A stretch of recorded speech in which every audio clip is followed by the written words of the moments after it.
Today on Aboriginal Adventures Canada, we find ourselves in Port Hardy on northern Vancouver Island. The Gwasala Nakwado have a community here just on the north side of town, but they have invited us to go experience their new adventure tour company called Nakwado Rapids Tours.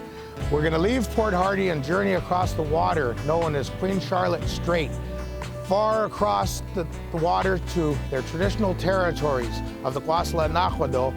We're going to go to a place that is notoriously known to have wicked tide rips, for the Nakwado Rapids are a place on this planet that has the highest speed for a tidal rapid.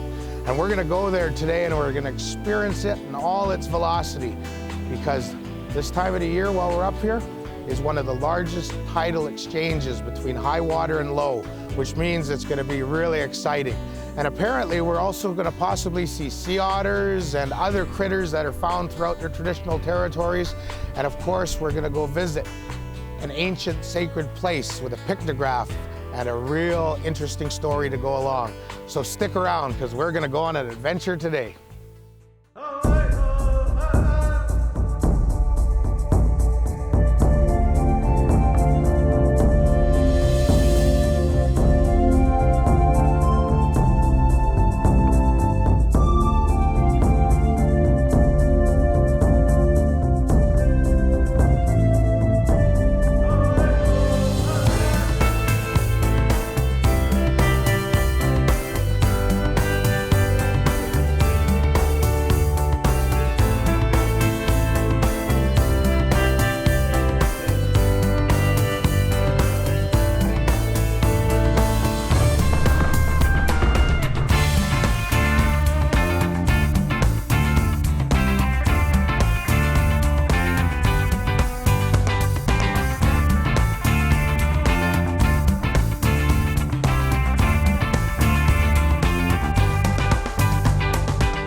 Today we're going with Gwasala Nakwado First Nations on their Nakwado Rapids tours. And as you can see from the ramp, it's almost straight up and down. It means there's a large tide cycle right now, which means going across the water to the mainland from Port Hardy to the Nakwado Rapids, which is said to have the largest tide in velocity in the world. We're going to go there into this narrow channel and we're going to see tide rips and boil-ups and overfalls and standing waves. So today is going to be a real exciting adventure as we go to the traditional territories of the Gwasala Nakwado people, and they have a tour company called Nakwado Rapids Tours, which takes people as the major draw to see this unique place in the world right in the middle of their lands and waters. But we're also going to be able to see the rich, diverse wildlife of northern Vancouver Island. So let's get on board and go have a real adventure.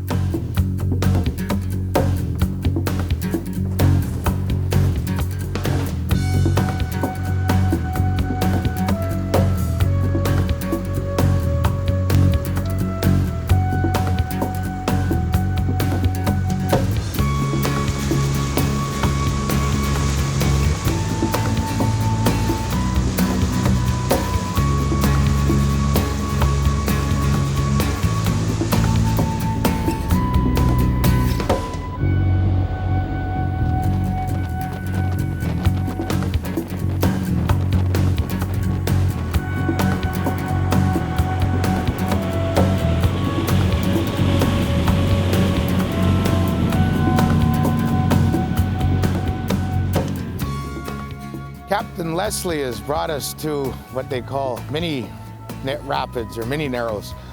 Behind you can see how elevated that tide is.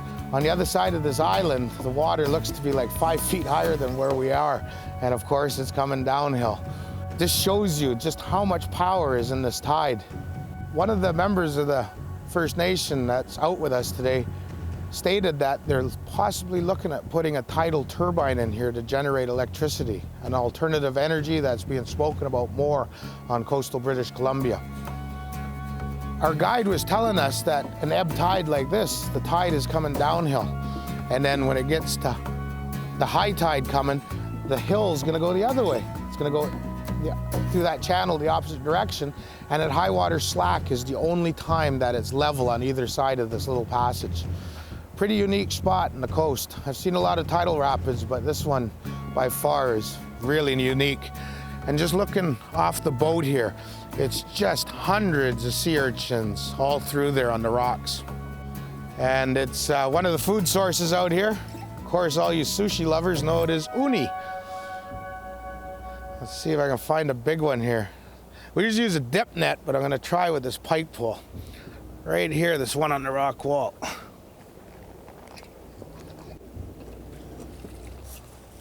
There we go. This is the sea urchin. That's the process I used with a pike pole. When I was a young man, teenager, that's how we used to come to the beach. And when you saw abalone, you'd shove that poker in the back of the abalone shell and it would release itself from the rock. And you just pull a pole like I did and there's an abalone. Of course, nowadays, endangered species, we can't harvest them, but it just shows you just how abundant the marine resources are out here, and especially in a place with a lot of tide going back and forth. It's so much nutrients, it's low tide, all kinds of seafood.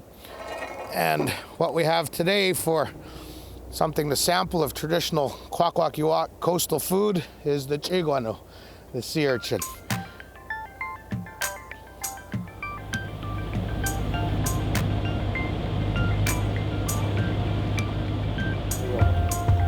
We're here in Schooner Channel, entrance to Seymour Inlet, the traditional territories of the Kwasala-Nakwado, and we've come across sea otters. Apparently there's over 400 of them hanging out in this area here, and you can see them behind me. You can see them on their backs, and if you listen closely sometimes you can hear them click, click, click as they bang rocks against shellfish that they've harvested from down below. These sea otters, which are the true sea otters with shorter tails than a river otter, they were almost hunted to extinction on the North American west coast here. During the 1800s and the early 1900s, the fur trade saw all kinds of traders coming after those pelts to bring around the world. And back when I was a kid, you never even heard about them. But nowadays, they're starting to come back from the west coast of Vancouver Island. They're migrating southward now into the edge of Queen Charlotte Sound where we're at, and then into the top end of Queen Charlotte Strait. Who knows, in a few years, these sea otters might be halfway to Campbell River down the eastern shore of northern Vancouver Island.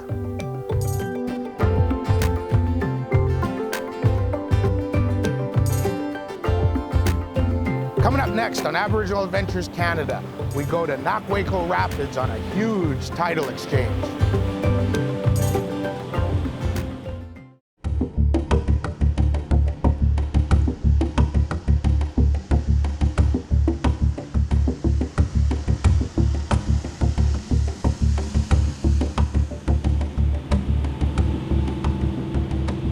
We're here at the bottom end of Nakwado Rapids, and as you can see behind me, there's the power of nature.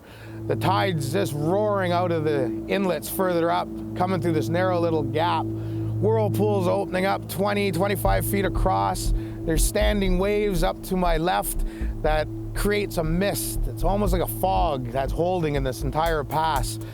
This is the world's largest tidal rapids by speed, and you can see the power. It's amazing being here watching all of this.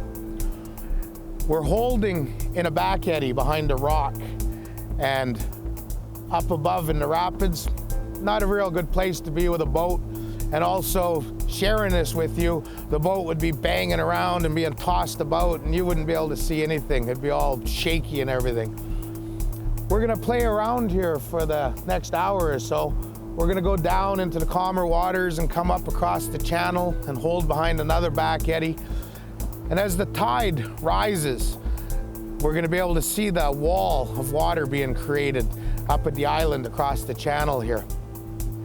Up on Trumbull Island, I was looking at the signs, and they're in there and kind of looks all mysterious because of the mist from the roaring tide coming through. But those are the signs that people put on in that 6 or 7 minute window when they can go ashore on Trumbull Island. I don't think we'll be getting to Trumbull Island today. Personally, running these boats for years, I wouldn't advise it because it's pretty gnarly in that rapids there, right up where Trumbull Island is. But you can see there on Trumbull just how fast that tide comes around it. You couldn't even get on there right now if you tried, and besides that, it's not safe. Across in the middle of the channel, you see the standing waves, and that's from the tide meeting, and all that velocity just churns it right up. There's no wind at all here. It's flat calm, no breeze, and yet it looks like it's blowing about 25 knots in the middle of that channel, all produced just from tide coming through.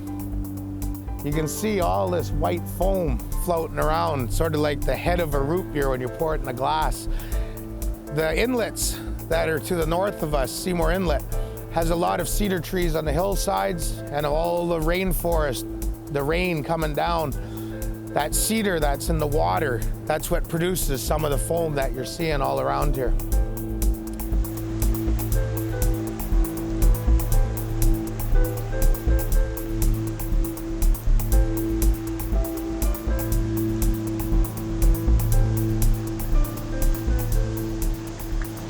Standing here on the beach, right at the edge of the tidal rapids, the scientists talk about the diversity and the way they take a unique form, how they grow because of all that nutrients and water. But being a guy who's lived out in the bush, just looking down at the giant mussels and barnacles half the size of my fist, and the seaweed and other life, it's an amazing place, this Naquadoh Rapids, with how the animals grow here.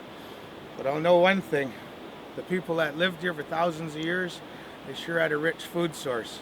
Even to this day, if you ever found yourself stuck out here, there's no way you'd go hungry, especially here in these tidal rapids. Walking on the beach here, I noticed the barnacles are about the size of my thumb. So I thought, may as well pick a rock with a cluster of barnacles for the traditional cook today when we get back to Vancouver Island.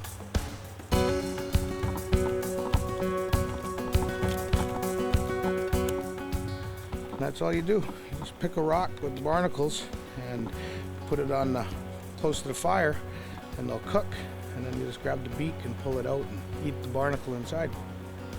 Huitum, I believe, is the Kwakala word for barnacle.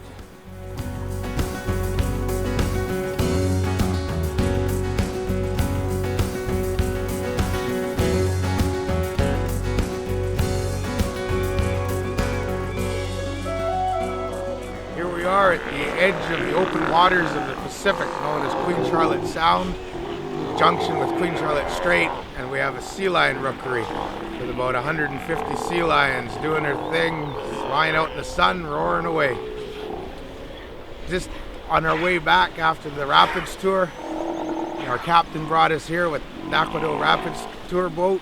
We're right up close to the sea lions. Right behind me there's a huge bull Steller sea lion roaring around. You can hear them roaring, and they're just arguing about whose piece of rock they're on, I imagine. The Steller sea lion are the main type of sea lion we have in these waters around northern Vancouver Island.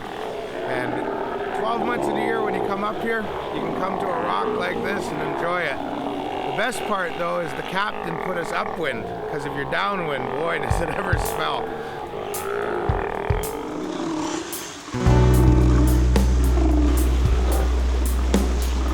These ones playing beside the boat in the water are females. They got a narrower body, smaller head. Those ones up there are the thick necks and the big heads. Those are the big males of the sea lion herd here. I don't know if our people traditionally harvested them, but I do know that they're referred to as claygun in our language, a Kwakala. You can find them all over British Columbia's coast. You even see them go way up to the heads of the inlets during the spring hooligan run in about March and April. you can go 60 miles up an inlet and see a couple hundred of these sea lions feeding away.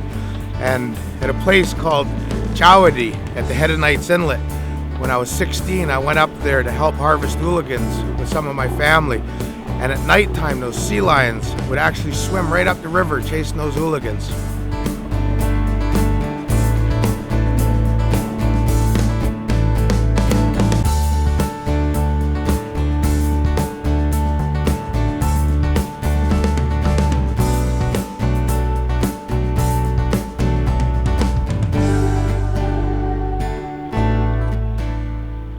So what do we have here, Alicia?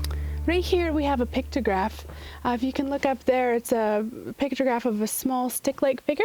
Yeah, like a human. Yes. This was actually a sacred spot for the Nakwakduk people. Right here they placed the remains of children's first year belongings. So they would gather up all of the clothes and toys and cradles and place them up here. And they did that after a ceremony called the Heithlguila, which was what they celebrated after 10 moons, 9 months old, when they were believed to be out of the danger zone in life. And by putting them up here, it was with the current coming through, it was like wiping the slate clean. And this rock is so sacred, they believed it to ensure that the child has a long life. Wow, that's something. Because I've seen pictographs all over the British Columbia coast, and that's one of the first times someone had so much history about the design painted on the rock wall. So you bring all your clients here during the Rapids tour? Yes, we do, every tour. Huh, well that's something to see. Yes. And I guess you make sure they're not allowed on shore, of course. No, this is about as close as we can possibly get. Yeah, that's an amazing story. What about up to the left of it, those divots, concave depressions in the rock? Is there any story about those? None that I know of yet, but we're currently researching that because we do believe that they are man-made. Oh yeah. Well, thank you very much. That's, like I say, very special. Thank you. Thank you.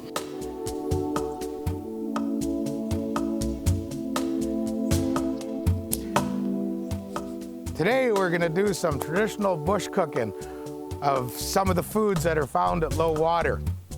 This is a rock that I harvested earlier that has barnacles on it in a cluster the size of my thumb. Those are the ones that I find to be the best size to harvest.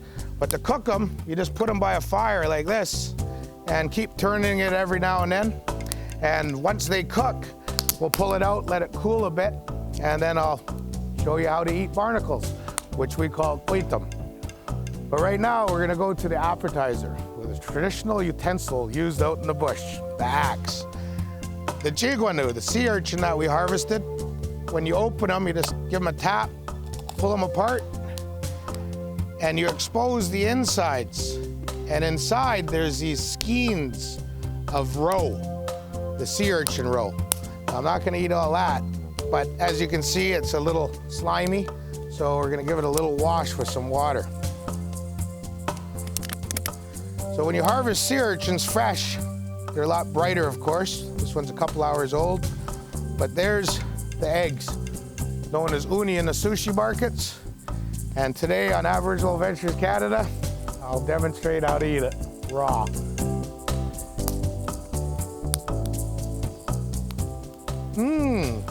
That's good to many people, I imagine. To me, I don't really care for it.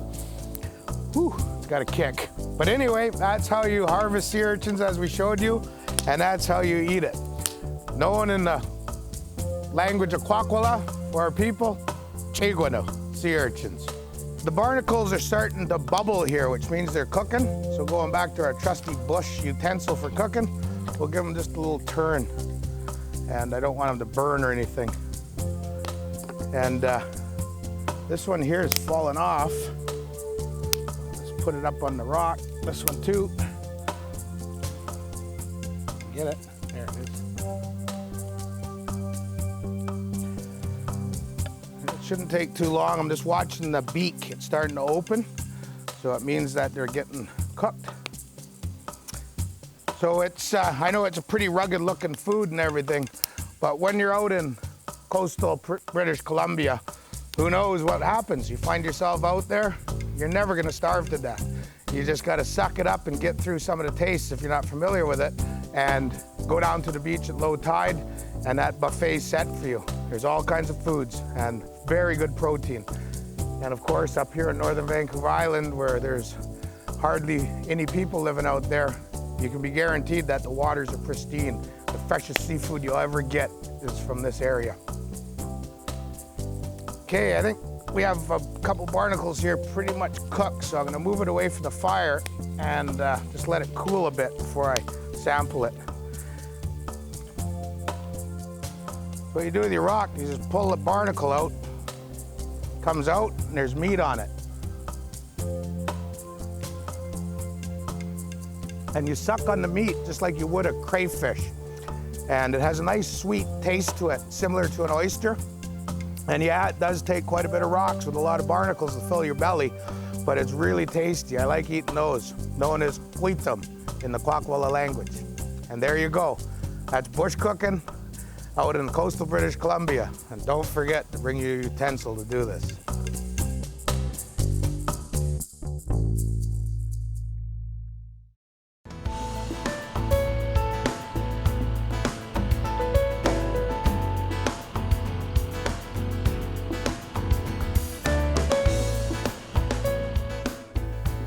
On behalf of Aboriginal Adventures Canada, I would like to thank the hereditary chiefs of the Kwasala Nakwado for inviting us along with their Nakwado Rapids Tour to go into their traditional territories and experience those rapids. I would also like to thank all the great people we met here in northern Vancouver Island that welcomed us to Port Hardy. And I would also like to thank the people from North Coast Trail Hostel for bringing this beautiful spread down. And you, the viewer, thank you very much for watching Aboriginal Adventures Canada. And in my language, halakilasla. Go in peace. Come on, people, let's dig in.